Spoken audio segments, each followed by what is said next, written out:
Folks, it's time to suit up again for another episode here on the Soul Sessions. But we know roses are, sweet and magical things. But this rose has a thorn. Tilly Rose, welcome to the show. Hello, thank you for having me. Absolute pleasure, Tilly. But what I love to do with every guest, every guest has a story and every story has a beginning. Tilly, how did your story begin as a wrestling fan? It's quite a strange one, I think. So, as my dad tells it, when I was a baby and I wouldn't stop crying, the only thing that would stop me was wrestling. Oh. And I would just stare at it. So then I kept watching it with my dad as I was getting older, even to the point where I couldn't even say most words, so I would call it the mans. That's what it was. I would say, put the mans on. I want to watch the mans. So it's always been a part of my life, and I just kept with it ever since I was very young. Wow, that's a hell of a story. And, growing up, obviously, with wrestling, it's had many eras: Attitude, Ruthless Aggression, PG era. I believe the era for yourself, would that have been the PG era, or would that have been kind of late Ruthless Aggression era? I think the PG era is what I remember, but my dad showed me a lot of the Attitude era and stuff like that. Oh, wow. And what was that like, seeing a contrast of the two eras of wrestling? Was it kind of a shock, or was it wow, a natural evolution of the business? It was quite interesting. Obviously, women wrestling in particular was a lot different in the two, because when I was younger watching wrestling, it was all of the divas stuff. Mm-hmm. So that compared to now especially is insane seeing the difference, which is great. Wow, absolutely. And obviously, a lot of people love the Divas era, especially those who grew up in it, the stars of that era. I think of AJ Lee, Saraya, formerly Paige, and now going on to this modern era with, Becky Lynch, Charlotte, former Sasha Banks, Mercedes Moné. For yourself, Tilly, who is it, the kind of wrestlers that you grew up idolizing in that era? I would definitely say Mercedes Moné, Sasha Banks. I went to a WWE live event when I must have been 11-ish. And I spoke to her and I told her I wanted to be a wrestler, and she told me that I can do it. So since then I was like, I know I can do it because she told me so. Thanks, approval. I mean, what did it mean to you to have that, obviously a wrestler you idolized give you those words of encouragement? It was crazy. It was so surreal. I couldn't stop crying. It made me so emotional. But it's nice to hear the belief in other people. Mm-hmm. No, of course, you got to, take those words and bet on yourself sometimes. Obviously, the former Sasha Banks Moné has gone to New Japan, done some stuff there, as well as, Trinity. She's gone and stuff in Impact. Yeah. What does it mean to see wrestlers, bet on themselves and say, yeah, I've done some great stuff in the WWE or other places I've worked, but I can go out and branch out and grow across the world? It's really inspiring seeing that, because it is a really brave step, because the ultimate goal for most wrestlers is WWE. So to remove yourself from that is so brave. And I think it's good because there's a lot of people that only watch WWE. And I think stuff like those people go in other places is drawing eyes to other places. Mm-hmm, absolutely. I mean, obviously every wrestler's dream to make it big, get to the big leagues and do what they can. But sometimes, you have to pace yourself and go to other places and evolve. And obviously every place is a learning opportunity. Yeah. Tilly, who do you think maybe in the UK or other smaller promotions worldwide are great opportunities to learn, and you would love to go there one day to learn? Personally, I would love to go to Progress. I think because I've been to a Progress show and I really enjoyed it. It's shows like that have a great atmosphere. Mm-hmm. And it feels like the crowd are so involved. That's one thing I love so much about wrestling is the community of it all. Mm-hmm. Absolutely. And especially, down there in Wales, it's an excellent community. I've had Wild Boar, James Ellis, and they've talked about how much it's special, that element to them. And they told me what they feel like Welsh wrestling means to them. I want to know for yourself, Tilly, specifically Wales, what do you think Welsh wrestling means to you personally? I'm not too sure. I think that in Wales, it's slightly bigger than other places because it's Welsh wrestling. Do you know what I mean? Mm-hmm. I don't know if that makes sense. But there's people like Adrian Street, who's unfortunately recently passed away. Mm-hmm. And he was one of the first people to introduce a character into wrestling. And that's so wild that he came from somewhere like Wales, where a lot of people couldn't even point it out on a map. I know. I mean, Adrian was exceptional talent. I immediately think of that picture of him in front of the Mines with his championship. I mean, God, that's honestly, I gotta say, top wrestling iconic pictures, up there with maybe even some WWE main events, because of what it represents. You know, like that guy branching out and doing what he can. For yourself, to Adrian's impact, especially on the Welsh scene, do you think it's going to go down in history? Will be remembered for all time? Definitely, because obviously he was far before my time, and I still know about him, and I want to make sure that people after me know about him because he's so important. Mm-hmm. I definitely think he's a huge part of history in Wales. He will be remembered, and sadly, obviously, rest in peace, and God save his memory and everything. Now, obviously, factions are important in wrestling as well. You know, evolution, helping build up new stars. But one I love to always go for, and I think exceptional for what they were as three guys, done great things. The Shield, Roman Reigns, Seth Rollins, honestly, former Dean Ambrose, John Moxley, killing it as ever in the Blackpool Combat Club. For yourself, Tilly, the Shield, how influential do you think they're going to be noted down in history books for what they've done as a faction and breaking off and, you know, being their own guys? I think it is a really important thing because they've all done so well separately. Even though Dean Ambrose, John Moxley isn't in WWE anymore, he's still doing huge things in AEW. Mm-hmm. And obviously Roman Reigns is taking over the world. And like I grew up going through phases of each of them being my favorite, but Seth Rollins right now, like his character is so good, and it shows he's had a lot of them, and it shows how you can change what you're doing and it still work. So I think it's a very important thing that they did split off and all go their separate ways. Absolutely. You know, all the guys in Shield kind of had different characters. So I want to, you know, propose a little question for you today. I'm going to mention the Shield guys, but two specific characters or personas they portrayed. I want you to pick your favorite. So for John Moxley, Lunatic Fringe, or as he is right now, John Moxley, Dean Ambrose, which one do you think was the superior version? Personally, the Lunatic Fringe is what got me into wrestling so deep. So I've got to go with that. I think of the hot dog cart and all that jazz, and fun times for Mr. Dean Ambrose. But now Seth, who's probably had the most variation of characters. So the one I want to propose to you is right now, Seth freaking Rollins versus the Architect. I gotta go with the Architect. Why? Because as a heel, as when I was younger, I hated him. But now, like, as I've grown up realizing what he's doing, I'm like, it's so good. Mm-hmm. So I've got to go with the Architect. Hey, banger theme though with Seth freaking Rollins. That remaster for that perfectly. Now, Roman Reigns, the big dog or the tribal chief? I think this one's pretty easy, or do you think controversial opinion? Again, growing up, I was like the big dog, like WWE's plan was working on me of making him the guy because I was a child, and that's like, but looking at it now, I've definitely got to go with the tribal chief. Absolutely. I mean, dude's killing it as ever. You know, obviously some people are angry Cody Rhodes not being at WrestleMania 39 and the story's ongoing. Tilly, do you think the storyline is progressing naturally, or do you think it's, you know, maybe jumped the shark moments with the tribal chief and, you know, it should have ended while it was hot, or is it still hot? I'm not sure, because I personally am not a big fan of Cody Rhodes. Oh. So I know that's a controversial one. But obviously a lot of people are saying, oh, it'll be Cody at WrestleMania 40 again. And for me, that's just not something I really want to see. So I'm not sure. I don't know. Like, I think with all the Sami Zayn stuff, I think that was the peak of it all.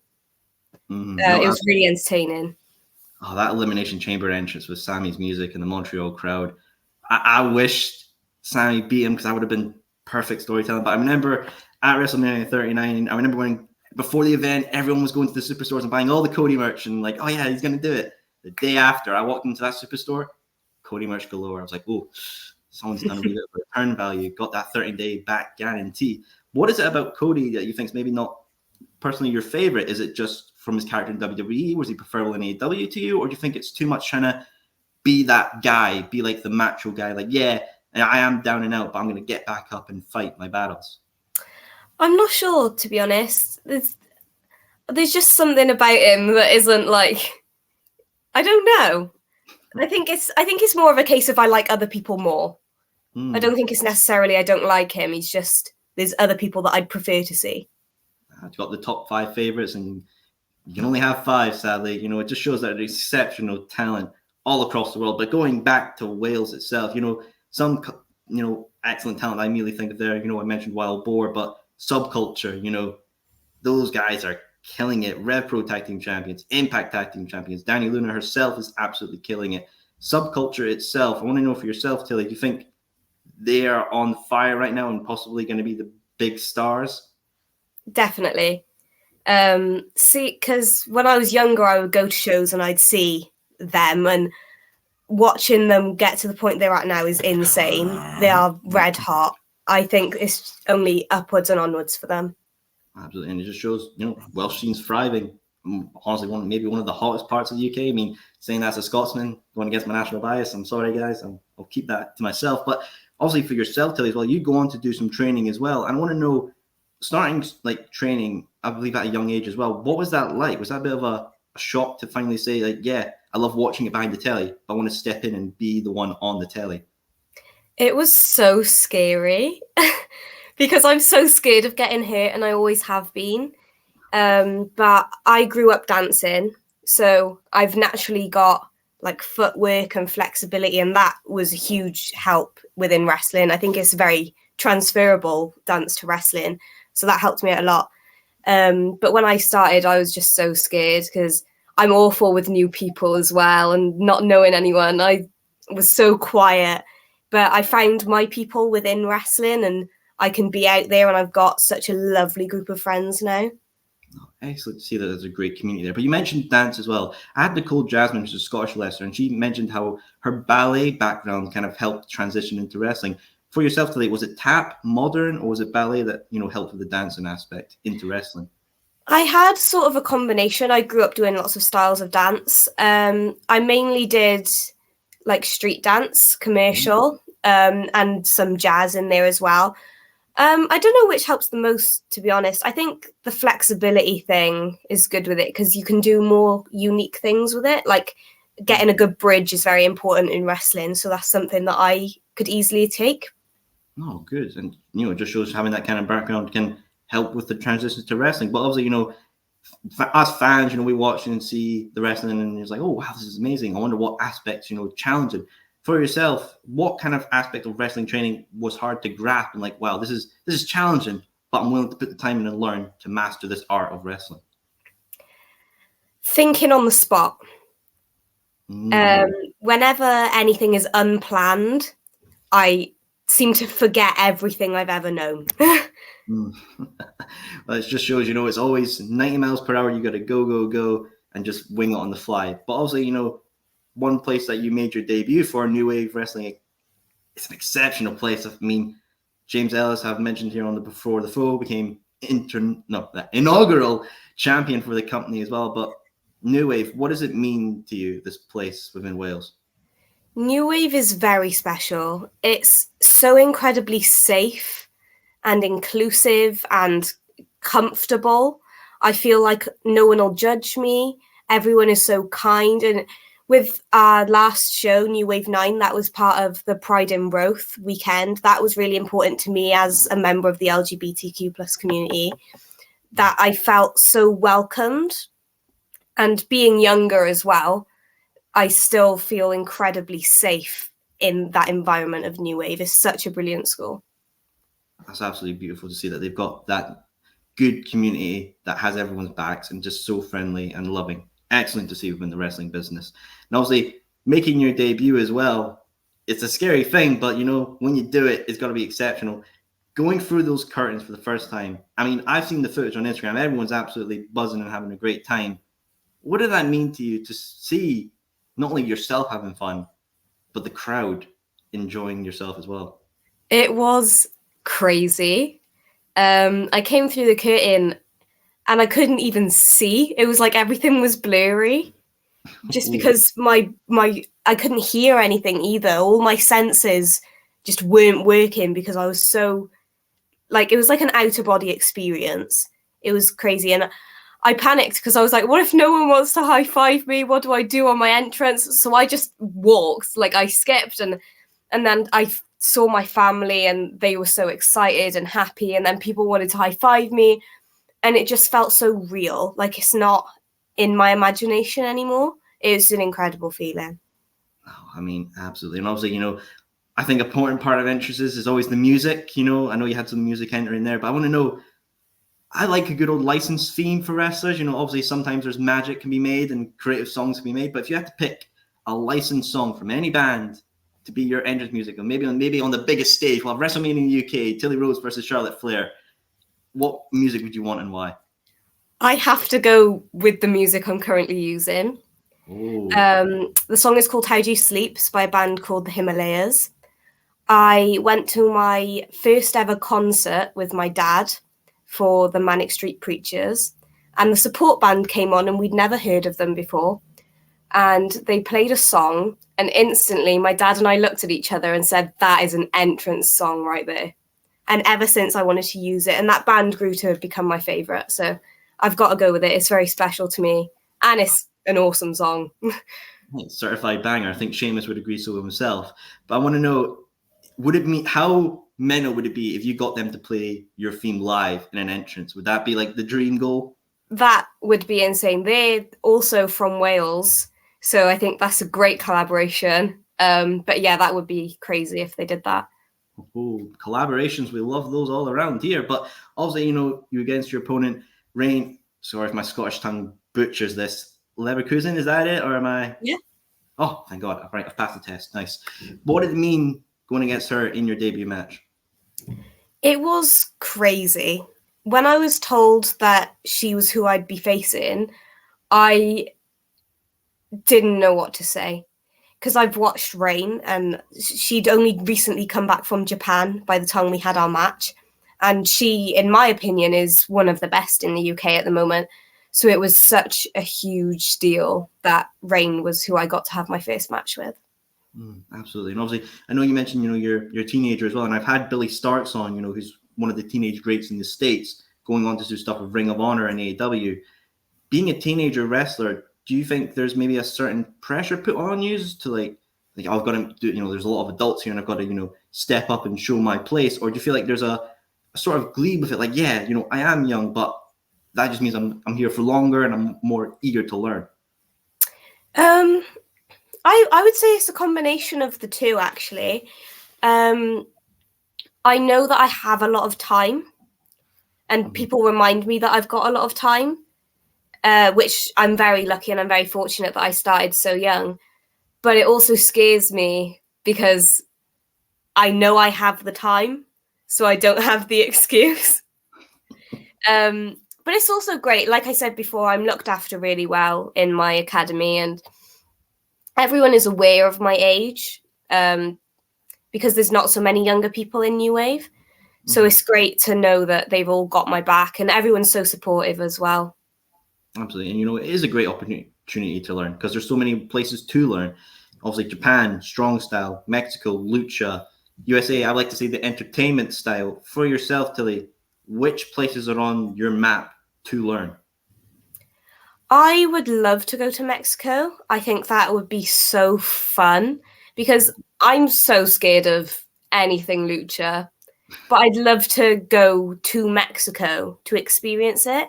I think Japan would also be crazy, but I don't think I could hack it. The people in Japan are insane with how good they are, and they're so militant with themselves.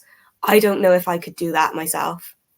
Well, you never know what the future holds. Maybe when you're the big star, they'll be asking you to come over, and then it's like, yeah, showing your place. But obviously, Mexico is an exceptional place. The lucha style breathed many greats: Rey Mysterio, Eddie Guerrero, so many great talents. Mexico's style, obviously, it's very different, but able to learn. And I immediately think of places like AAA, CMML.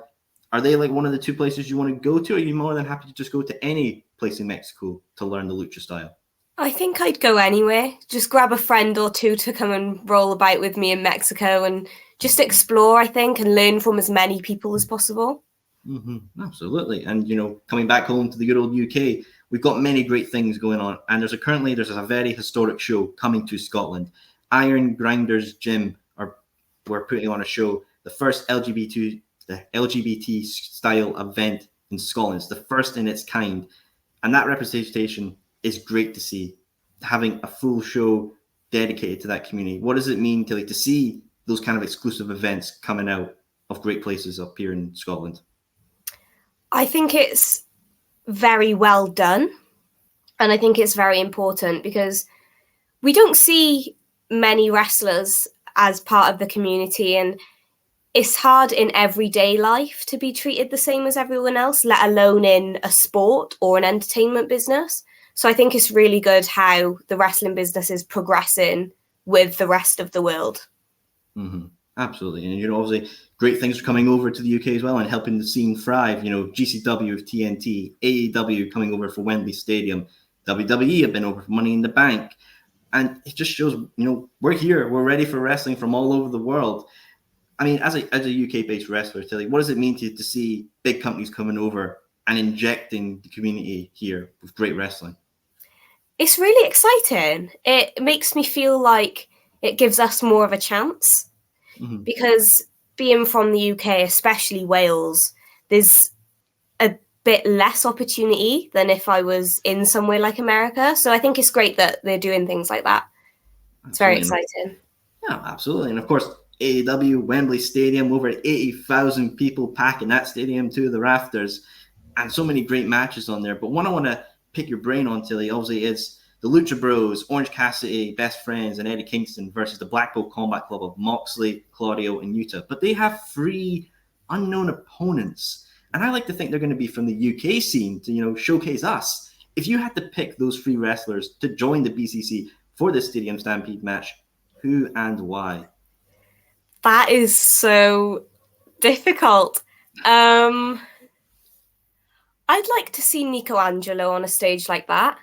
Oh. I think he'd do really well in front of that sort of crowd, especially. Who else? This is such a hard question. Who is there? Tate Mayfair's. I know that's a strange one, but I'm a big fan of Tate. I don't know why. I just am. And then I think I've got to go with Bronco Brendan White. You know what? All exceptional choices. I mean, they would absolutely kill it in that kind of match. But it's funny you mentioned Tate there, because Tate's been on this show and he's got a match against Simon Miller, Team Simon versus Team Tate. And it seems like the teams are coming together, but, Progress Wrestling Instagram teamed a bit, uneasy, Tate's not really got a proper team together. But I want to know, Tilly, who do you think should join Tate's teams? Who do you think is going to join him and show Simon Miller some greatness? I have no idea. Ooh. I've been trying to think about it in my own time, and I don't know. It should be me, to be honest. Mainly, again, because of my love of Tate Mayfair's. I just think he's great. He's very entertaining, and that's what I look for when I watch wrestling. I look for entertainment.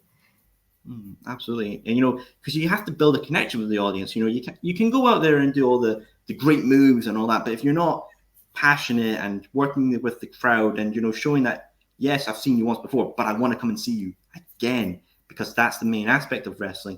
Do you think that's maybe something this era of wrestling has lost, the connectivity of it with the audience? I don't think so. I think in the British circuit, in the indies, I think we're doing very well with that. Maybe in places such as WWE, we're sort of losing that spark a little bit. But I think mainly from what I see, I think we're doing well with it. Absolutely, especially here in the UK scene. I've had a few students from the Nightmare Academy and come on, and they've loved learning the American style, but they always want to come to Britain and learn that style of wrestling, what we give to the wrestling business. Why do you think that they're so passionate to come here to learn our style of wrestling? What is it that British wrestling gives to the business? I think it's the technical side of it. We, early on in our wrestling training, it's standard to learn all the holds and the grappling and the technical side. And I feel like that might get a little bit more lost in the US. And the technical side is one of my favorite parts of it. So I think it'll be that. Oh, absolutely. I mean, immediately think of technical. I immediately think of one guy from Britain who's an absolute legend in the business. I would say Nigel McGuinness, former Ring of Honor Pure Champion, World Champion. Dude's an absolute madman. Love the guy. Do you think maybe we'll see him at All In? Because there's been rumors, Nigel might come back. I think there's a good chance. I do. I mean, I just wish Brian was peeled up. That would have been an absolute banger of a match. Keep it for the pipe dream, keep it the pipe dream. But obviously, the UK scene in a whole, it's got so many places. ICW in Scotland, Progress, Rev Pro, England, New Wave, No Mercy, Wales, OTT in Northern Ireland. Let's say, Tilly, you went on a bit of a road trip, UK tour, and you got to go to one promotion in Scotland, one promotion in Ireland, and one promotion in England. Which ones would you like to tackle and why? We'll start first with England. Ooh.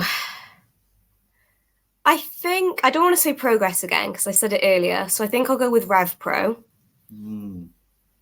Just because I think that's one of the best in the UK right now. Oh, wow. Why do you think it's one of the best? Is it just the stars or the shows they're putting on? I think the shows are constructed really well. And it's a good level of wrestling matches to the rest of the show, promos and other things. Nice. And, my neck of the woods, Scotland, you familiar with the Scottish scene? What's kind of maybe on your radar? I will be completely honest with you. I don't know of many in Scotland or Ireland. I don't drive. I'm young. But I would love to just go out there and find what I can find and try as many things as possible. Well, maybe it was time to tag some promotions in this clip. Come on, guys. Tilly Rose is right here. She's ready to join your shows and kick some ass. But, Tilly, one final question before we wrap up here in the Soul Sessions. I love championships. I think they're beautiful, excellent things, and they can make a great wrestler into a superior wrestler. But there's so many great women's titles. I want to know, if you had to have a dream match for a championship, any women's championship, which one would you want to have draped over your shoulder and be called champion? I would have to go with the NXT UK Women's Championship. Just the belt alone is so beautiful to look at. But also it being the UK Championship is really important to me. Absolutely. I mean, shame to see it all go, but who knows? Maybe this rumored NXT Europe, something will happen and we're going to have great talent showcase on the grand stage. Well, Tilly Rose, thank you very much for appearing here on the Soul Sessions. But what I love to do with every guest, if they've loved what they've heard of you and heard your story and they want to see more of you in the ring, where can they catch you? On Instagram, I'm Tilly Rose PW. Absolutely. And don't worry, folks, you can't complain about being lazy or anything because I'll have a link to our Instagram in the description of this video. So don't be lazy now. You can click the video, click the link. It's 2 steps, easy peasy, lemon squeezy. But thank you, folks. Thank you, Tilly, for tuning in here for another episode of the Soul Sessions. Thank you, everyone. And remember to stay subscribed for more Soul Sessions.